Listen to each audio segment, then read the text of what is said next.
একটা সংসারে আপনার জন্য কদর এবং আপনার আধিপত্য ঠিক ততদিন পর্যন্তই থাকবে যতদিন আপনি একটা সংসারের জন্য খাটতে পারবেন। সুনির্দিষ্ট একটা বয়সের পর যখন আপনি আর কর্মঠ থাকবেন না, তখন আপনার এই সাজানো গোছানো পরিপাটি সংসারটাই পরবর্তী প্রজন্ম এসে ভাগ জমাবে। তিল করে কষ্টে গড়া আপনার এই সোনার সংসারটায় যখন পরবর্তী প্রজন্ম আসবে, তখন আপনার শখের জিনিসগুলো আর শখের থাকবে না। তখন পরবর্তী প্রজন্ম এসে আপনাকে বোঝা বলে মনে করবে। আর এই কথাটা তিতা হলেও বাস্তব।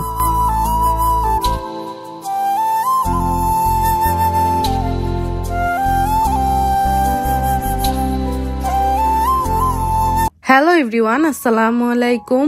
Welcome back to my channel জান্নাত রাসেল টাইনি ওয়ার্ল্ড থেকে। আমি জান্নাত বলছি, নিজেকে উপস্থাপন করছি ঢাকা থেকে। নতুন একটি ভিডিওতে আপনাদের সবাইকে ওয়েলকাম করছি। আশা করছি সবাই ভালো আছেন, সুস্থ আছেন।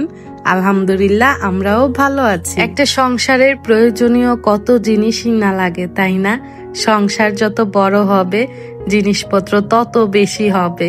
তো অনেক দিন ধরেই আর কি বলছিলাম ছেলের জন্য একটা বুক সেলফ বানাবো। তো অনলাইন ঘাটাঘাটি করে আমার একটা বুক সেলফ পছন্দ হয়েছে। তো এটা আমি অনলাইনেই অর্ডার দিয়েছি। দীর্ঘ 15 দিন পর আজকে তারা ডেলিভারি করলো। আমার গাছগুলোর অবস্থা খুবই খারাপ হয়ে যাচ্ছে দিন দিন। এটা কি সিজনের জন্য হচ্ছে কিনা আসলে বুঝতে পারছি না। গাছগুলোকে কিভাবে ভালো রাখতে পারি সেই প্রচেষ্টাই চলছে এখানে। ইউটিউবে কিছু ভিডিও দেখেছি, তার মধ্যে আমার একটা ভিডিও পছন্দ হয়েছে। তো জাদুকরি টোটকা বলা যায়। এখানে আমি সারাদিন বাসায় যে সবজিগুলো কেটেছি, পেঁয়াজ থেকে শুরু করে সবকিছু পানিতে ভিজিয়ে রেখেছিলাম। মানে পেঁয়াজের ছোলা, আলুর ছোলা, এগুলো সারাদিন ভিজিয়ে রাখার পর বিকেলবেলা ময়লাগুলো ফেলে পানিটা আমি সবগুলো গাছের গোড়ায় দিয়ে দিচ্ছি। এটা নাকি সার হিসেবে কাজ করবে। যে গাছগুলো অনেকটা নেতিয়ে যাচ্ছে বা মরে যাচ্ছে, সেই গাছগুলোকে নাকি এই পানি দিলে খুব ভালো হয়, গাছগুলো তাজা হয় বা সুন্দর সতেজ হয়। তো দেখি কতটুকু কি কাজ হয়। সবার স্পাইডার প্ল্যান্ট গুলো দেখি আমার কি যে ভালো লাগে। সবার স্পাইডার প্ল্যান্ট গুলো কি সুন্দর, অনেকগুলো মানে ডালাপালা ছড়িয়েছে। আর আমারটা কি যে একটা অবস্থা, কি করব আসলে বুঝতে পারি না। যখন নতুন বাসায় শিফট করেছি তখন আমার এই মানি প্ল্যান্টের কতগুলো লতা সবগুলো ছিঁড়ে একদম ছোট হয়ে গেছে। এখন আবার দেখছি নতুন করে ডালা বা নতুন পাতা ছাড়ছে। এই গোল্ডেন পথস গাছটা শুধু বড়ই হচ্ছে, তার লতা বড় হচ্ছে, কিন্তু তার থেকে পাতা বের হচ্ছে না। পাতাগুলো এত পরিমাণের ছোট ছোট হচ্ছে, আসলে কি করব আমি বুঝতে পারছি না। কেউ যদি জেনে থাকেন কিভাবে এগুলোকে যত্ন করতে হয়, এগুলোর গ্রো কিভাবে হয়, আমাকে প্লিজ আজকে কমেন্ট বক্সে জানিয়ে যাবেন। আমার অনেকটা বেশি উপকার হবে।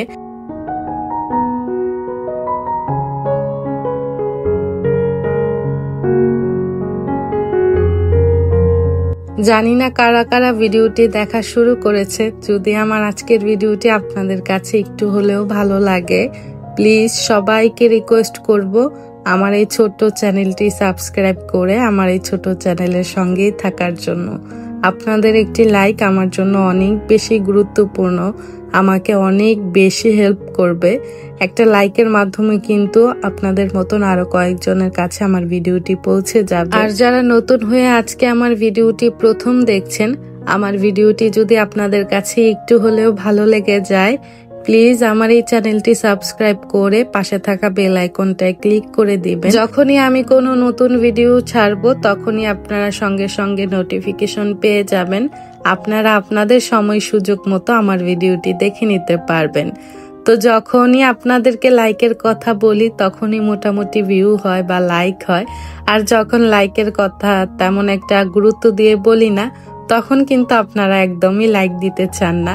লাইক নিয়ে কেউ কিপটামি করবেন না, সবাই প্লিজ দেখার শুরুতেই একটি লাইক দিয়ে দিবেন। এখানে আমি সন্ধ্যার নাস্তা রেডি করছি।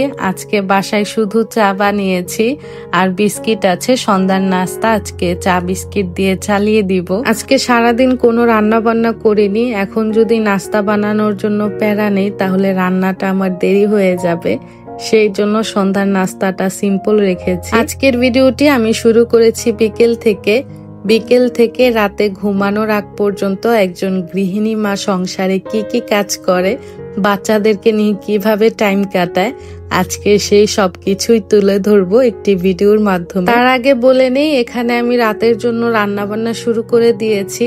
আজকে গরুর মাংস রান্না করব আলু দিয়ে ঝোল, আর আমি মাছের পাতুরি বানাবো। এগুলো হচ্ছে বেলে মাছ বা বাইলা মাছ। আজকে বাইলা মাছের পাতুরি বানাবো। শুধুমাত্র এই দুইটা পদই করব। এই দুইটা দিয়ে দেখা যাবে আগামীকাল দুপুর পর্যন্ত আমাদের ইনশাল্লাহ চলে যাবে। তো এখানে পাতুরি কিভাবে বানাচ্ছি আপনাদেরকে দেখিয়ে দিলাম। আমি মেপে বললাম না। এখানে আমি রসুন বাটা দিয়েছি অনেকগুলো, ধনিয়া পাতা, শুকনা মরিচের গুঁড়া দিয়েছি বেশি করে, কারণ ঝাল ঝাল খেতেই ভালো লাগে। তারপর দিয়েছি সামান্য পরিমাণের হলুদের গুঁড়া, চিমটি মাত্র কালারের জন্য আর কি। আর দিয়েছি সয়াবিন তেল, আর কিছুটা দিয়েছি ধনিয়ার গুঁড়া। ব্যাস এতটুকুই যাবে, বেশি কিছু যাবে না এই পাতুরিতে। মাছের সঙ্গে মশলাগুলো আমি ভালো করে হাত দিয়ে মাখিয়ে নিয়েছি। যত সুন্দর করে মাখানো যাবে আলতো হাতে, মাছের পাতুরিটা খেতে কিন্তু ততটাই টেস্টি হবে। যারা যারা মাছের পাতুরি খেতে পারেন না তারা এভাবে খেয়ে দেখবেন, আপনাদের কাছে কিন্তু ভালো লাগে। এই দুনিয়াতে সবকিছুর হিসাব থাকলেও কাজের কোনো হিসাব থাকে না। আপনি অক্লান্ত পরিশ্রম করবেন, একটার পর একটা কাজ করেই যাবেন, তারপরও কাজ শেষ হতে চায় না, কাজ শুধু বেড়েই যায়। তো একজন মায়ের কিন্তু সকাল থেকে রাতের ঘুমানোর আগ পর্যন্ত সংসারের অনেক কাজ থাকে, যেগুলো আসলে গুণে শেষ করা যাবে না। গুনতে গুনতে ক্লান্ত হয়ে যাবেন, কিন্তু কাজ শেষ হবে না। সকাল থেকে দুপুর পর্যন্ত যে কাজগুলো করে থাকি, ঠিক সেম কাজগুলোই আবার বিকেল থেকে ঘুমানোর আগ পর্যন্ত করতে হয়। অফ ক্যামেরায় তো অনেক কাজই করি, অন ক্যামেরায় হয়তো বেশি একটা শেয়ার করতে পারি না। নাস্তা খাওয়ার পর যে প্লেট বাটিগুলো হয়েছে সবগুলো আমি ধুয়ে রেখে দিয়েছি। এখন পানি ঝরে গেলে আমি সুন্দর করে আমার এই র্যাকটাতে রেখে দিব। এই র্যাকটাকে আমি প্রতিদিনই পরিষ্কার করে রাখি, যেন আমার ডিপ ক্লিন করতে না হয়। 2 দিন পর পর নিচের যেই ট্রেটা থাকে এটার মধ্যে পানিগুলো জমে যায়, তো সেই পানিগুলো ফেলে দেই। বেশি দিন জমিয়ে রাখলে দেখা যায় পানি থেকে একটা দুর্গন্ধ বের হতে পারে। তো সবসময় চেষ্টা করি রান্নাঘরটা, আমার বাসাটাকে সুন্দর করে পরিষ্কার করে রাখার। সাজিয়ে গুছিয়ে যতটুকুই রাখতে পারি তার থেকে বেশি গুরুত্ব দেই যে আমার বাসাটা যেন পরিষ্কার থাকে। পরিষ্কার একটা বাসা, পরিষ্কার একটা কিচেন কিন্তু আপনার মনটাকে অনেকটা শান্তি দেয়, প্রফুল্ল রাখে। প্লাস মন খারাপ থাকলেও বাসাটা ক্লিন থাকলে দেখতে ভালো লাগে, মনটা ভালো হয়ে যায়।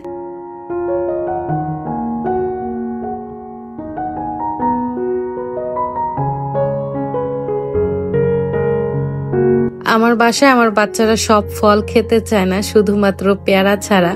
পেয়ারা তারা অনেক বেশি পছন্দ করে, আর বড় ছেলেটা হচ্ছে টক জাতীয় ফল একটু বেশি পছন্দ করে। এক কাজ নিয়ে আমি কখনোই পড়ে থাকি না, রান্নাঘরে রান্না বান্নাও করছি, এদিক দিয়ে ছেলেদেরকে পড়াও দেখিয়ে দিচ্ছি। যখন রান্না বান্না করি বা রান্নার কাজ থাকে তখন আমি ছেলেদেরকে ডাইনিং টেবিলে নিয়ে আসি। ডাইনিং টেবিল থেকে রান্নাঘরে কি কি পড়ে সেগুলো আমি শুনতে পারি, আবার ভুল হলে ধরিয়েও দিতে পারি। আমার বড় ছেলেকে এই প্রথম বৃত্তি পরীক্ষা দেওয়াবো, ও হচ্ছে শনিবারে বৃত্তি পরীক্ষা দিবে। সবাই আমার বড় ছেলের জন্য দোয়া রাখবেন। আমার ছেলের অনেক শখ সে পরীক্ষায় প্রথম হবে। তো আল্লাহ পাক আমার ছেলের নিয়ে আশাটা পূর্ণ করুক। সবাই আমার বড় ছেলের জন্য দোয়া করবে। সন্ধ্যার পর আমি কতগুলো কাজ করেছি সেটা হয়তো আপনারা ভিডিওর মধ্যে দেখতেই পারছেন। স্টেপ বাই স্টেপ এক একটা করে কাজ করলে কাজ করতে টাইম লাগে না, খুবই অল্প সময়ে সব কাজ সেরে নেওয়া যায়। একটু বুদ্ধি খাটিয়ে প্ল্যানিং করে কাজ করলে কঠিন কাজগুলো সহজ মনে হয়। যারা কাজ করতে ভয় পান, কাজকে অনেক বেশি বোঝা মনে করেন, তারা কিন্তু একটু প্ল্যানিং করে কাজগুলো করবেন, দেখবেন খুবই অল্প সময়ে আপনার কাজগুলো হয়ে যাবে। আর কাজকে কখনোই বড় করে দেখবেন না, কাজকে ভালোবাসবেন। আপনি যখন সংসারের কাজগুলোকে ভালোবাসা নিয়ে করবেন বা ভালোবাসার নজরে দেখবেন, তখন কিন্তু কাজ আপনাকে কখনোই বোঝা দিবে না, আপনার কাছে বোঝা মনে হবে না, খুবই ভালো লাগবে কাজ করতে। আর কাজ করে দেখবেন মনটাও ভালো থাকে, মন খারাপ থাকলেও কাজ করলে মনটা ভালো হয়ে যায়। তো একটু প্ল্যানিং করে কাজ করলে দেখা যায় কম সময়ের মধ্যে অনেক কাজ করা যায়, যদি ধৈর্য শক্তি বা ইচ্ছা শক্তি থাকে। আর সবচেয়ে বড় কথা হচ্ছে আপনার ইচ্ছা শক্তি থাকতে হবে। আপনার যদি কাজের প্রতি একটা ইচ্ছা শক্তি থাকে, সেক্ষেত্রে বড় কাজও আপনি প্ল্যানিং করে খুবই অল্প সময় করে নিজের মতো করে একটা টাইম দিতে পারবেন নিজেকে। পাতুরিগুলো আমি কচু পাতা দিয়ে মুড়িয়ে তারপর ভাজবো। কচু পাতা দেওয়াতে কেউ ভয় পাবেন না, এই কচু পাতাগুলো একদমই গলায় ধরে না। আর কচু পাতা দিয়ে পাতুরি ভাজলে পাতুরিগুলো খেতে অনেক বেশি মজা হয়। আমার বাসায় পেয়ারার পাশাপাশি কলাটাও অনেক বেশি চলে, 12 মাসই আমার বাসায় কলা থাকে।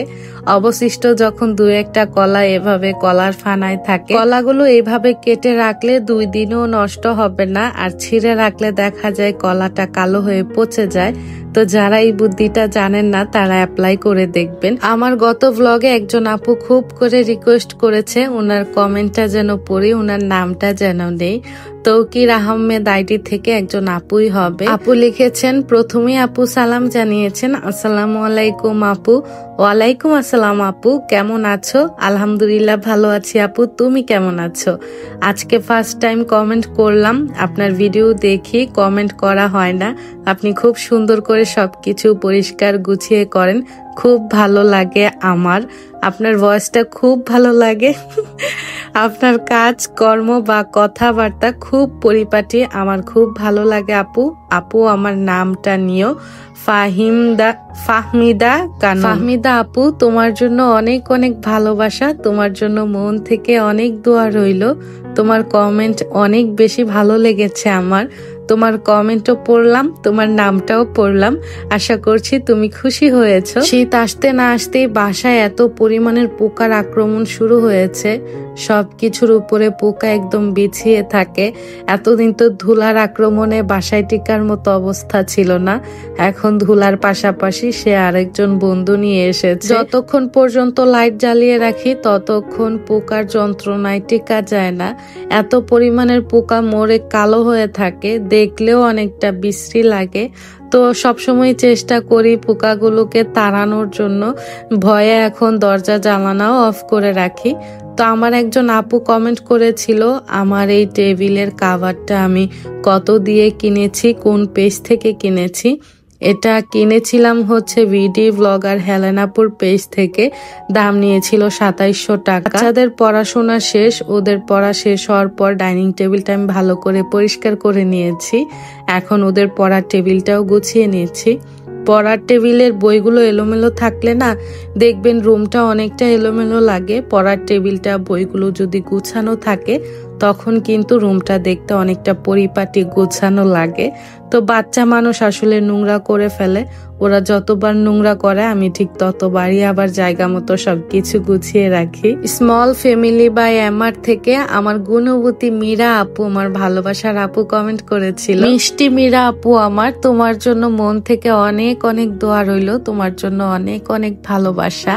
মীরা আপুর মতো অনেক আপুরাই আমাকে গত ব্লগে কমেন্ট করেছেন। তো আপুকে কমেন্টের মাধ্যমে আপনাদের মাঝে পরিচয় করিয়ে দিচ্ছি। আপুর চ্যানেলের নাম হচ্ছে স্মল ফ্যামিলি বাই এমআর। আপুর আগেরও একটা চ্যানেল ছিল, তো আপু হচ্ছে নতুন এই চ্যানেলটা আবার ক্রিয়েট করেছে। যারা যারা আমার ভিডিওটি দেখছেন আমি আশা করব আমার প্রিয় মানুষেরা আমার এই মিষ্টি আপুকে সাপোর্ট করবেন। আপু কিন্তু অনেক সুন্দর সুন্দর ভিডিও বানায়। আপু কিভাবে সংসারের খরচ কমানো যায়, সঞ্চয় করা যায় সেটার উপর বেস করে ভিডিও বানায়। তো যারা যারা এগুলোর খুবই আগ্রহ সহকারে দেখতে পছন্দ করেন আপনাদের কিন্তু অনেক বেশি উপকার হবে। তো চলুন আপুর কমেন্টটা পড়ে নেই। আমি আপু তোমার মতো ক্যাবিনেট থেকে কাচের জিনিস বের করতে ভয় পাই। আপু কাচ্চি বিরিয়ানি মাশাল্লাহ খুব সুন্দর হয়েছে।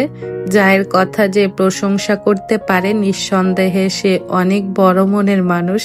জান্নাত আপু তুমি অনেক বড় মনের মানুষ, তোমাদের জন্য মন থেকে অনেক অনেক দোয়া রইল। আপুর কমেন্টের পাশাপাশি আমি কিন্তু পুরো বাসা গুছিয়ে ভালো করে ঝাড়ু দিয়ে নিয়েছি। এখন রান্নাঘরে এসেছি, চুলাটা পরিষ্কার করব। সিঙ্কের যে থালাবাটি ছিল সবগুলো ধুয়ে নিয়েছি। রান্নাঘরটা পরিষ্কার থাকলে আমার খুবই শান্তি লাগে। রান্নাঘরে চুলাটা অপরিষ্কার থাকলে আমার মেজাজটা অনেক বেশি খিটখিটে হয়ে যায়। আমি কিন্তু আমার যাকে অনেক ভালোবাসি, উনাকে আমি কখনোই জায়ের চোখে দেখি না, দেখবো না। ওনাকে আমি সবসময় বড় বোনের মতো সম্মান করি, সম্মান থেকে ওনাকে আমি ভালোবাসি। উনি খুবই ভালো মনের মানুষ, সবসময় ওনার সঙ্গে আমার সম্পর্কটা বোনের মতোই ছিল। সে আমাকে কখনোই হিংসার চোখে দেখেনি, আর আমি কখনো ওনাকে হিংসার চোখে দেখব না বা দেখিও নি। যায়ের সঙ্গে সুসম্পর্ক থাকার আরেকটা কারণ হচ্ছে আমার ভাসুর আর আমার হাজবেন্ডের মধ্যে কিন্তু খুবই ভালো সম্পর্ক। তারা দুই ভাই এখন পর্যন্ত অনেক সুন্দর করে মিলেমিশে থাকে। তাদের মিলামেশা থেকে আমরা দুই যাও একদম বোনের মতো চলাফেরা করি। কখনোই আমাদের মধ্যে মুখ কালাকালি হয়নি, হবেও না। তাদের দুই ভাইয়ের সম্পর্ক যেমন সুন্দর, আমাদের দুই যা বোনের সম্পর্কগুলো ঠিক তেমন সুন্দর। সবাই আমাদের জন্য দোয়া রাখবেন, আমরা দুই যা যেন সারা জীবন এভাবেই ভালো থাকতে পারি। কখনোই আমাদের মধ্যে যেন মন কষাকষি বা হিংসা আমাদের মধ্যে না আসে।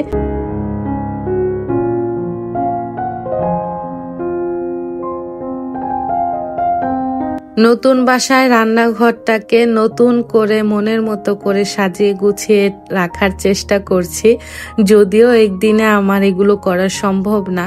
রান্নাঘরটা সাজানো নিয়ে আমার অন্যরকম একটা প্ল্যান আছে।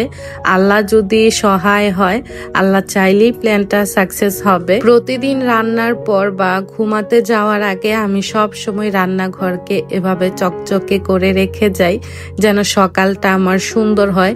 সুন্দর একটা রান্নাঘর দেখলে সকালটা এমনিই সুন্দর হয়ে যায়, আর রান্নাঘরটা পরিষ্কার চকচকে থাকলে আমার মনটাও একদম ফুরফুরে থাকে। তো নিজের কষ্ট যেন না হয়, সকালবেলা যেন আমাকে প্যারা খেতে না হয়, সেই জন্য আগের দিন রাতেই আমি এভাবে গুছিয়ে রাখি রান্নাঘরটা। আর রাতের থালাবাটি আমি কখনোই সিঙ্কে জমিয়ে রাখি না খালার আশা। রান্নাঘর হচ্ছে আমার শান্তির জায়গা, আমার ভালোবাসার জায়গা। সারাদিনের বেশিরভাগ টাইমটাই আমার রান্নাঘরে কাটে। তো রান্নাঘরটাকে আমার ভালো রাখার দায়িত্ব আমার। আমি সবসময় চেষ্টা করি সাজিয়ে গুছিয়ে রাখার।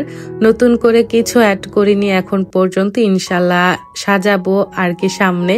তো যেভাবে যা ছিল সেভাবেই সাজিয়ে নিয়েছি। কেমন লেগেছে আমার রান্নাঘরটা অবশ্যই কমেন্টস করে জানাবেন। আজকের মতো এখানেই বিদায় নিচ্ছি। আগামী ব্লগ দেখার আমন্ত্রণ জানিয়ে সবাই ভালো থাকবেন, সুস্থ থাকবেন। আসসালামু আলাইকুম, আল্লাহ হাফেজ।